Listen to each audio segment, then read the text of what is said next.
Hi hello అండి, good morning. Tea coffee breakfast అయిపోయిందా? ఈ చలికాలం ఏమంటారు, సంక్రాంతి వస్తుంది కదా, ఫుల్ చలిగా ఉంది మా సైడ్ అయితే. అసలు ఇప్పుడు ఎగ్జామ్స్, మా ఊళ్ళో ఏమంటే అస్సలు ఎత్తలేదు, లేట్గా లేస్తాడు. టీ తాగేసారా? నేనైతే టీ ఇప్పుడే పెట్టుకున్నానండి. మా హస్బెండ్ ఈరోజు లేట్ అయిపోయింది, తనకు కూడా అంటే బయటికి వెళ్ళి వర్క్ చేసి వచ్చాడు. వాడినైతే టిఫిన్ తీసుకొచ్చి, చూసారు కదా, దోశ తీసుకొచ్చి తినిపించి వెళ్ళాడు. అంతలోపు నేను టీ చేసా, రైస్ చేసా. ఈరోజు టమాటా పచ్చడి చేశానండి. పచ్చిమిరపకాయలు గోలిచ్చి, ఇప్పుడు పచ్చిమిరపకాయలు బాగా దొరుకుతాయి కదా, అసలు టమాటాలు కూడా చాలా పుల్లగా ఉన్నాయని టమాటా పచ్చడి చేశాను. ఆ రెసిపీ నెక్స్ట్ వీడియోలో అప్లోడ్ చేస్తాను, ఎవ్రీవన్ చూడండి. నేనైతే ఇలానే చేస్తాను. అసలు రోటి పచ్చడి అంటే రోట్లో దంచితే ఎంత టేస్ట్గా ఉంటుందో, మనం మిక్సీలో పట్టిన అంత టేస్ట్గా చేస్తాను నేను.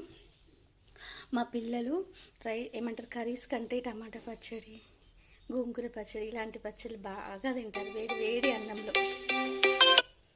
వేడి వేడి అన్నంలో తినేస్తారు. ఓకే అండి, బాయ్. వీడియో నచ్చితే లైక్ చేయండి, షేర్ చేయండి, మర్చిపోకుండా సబ్స్క్రైబ్ చేయండి. మరొక వీడియోతో ఉంటాను. నేను మీ శైలజ. అంటలేను, బాయ్.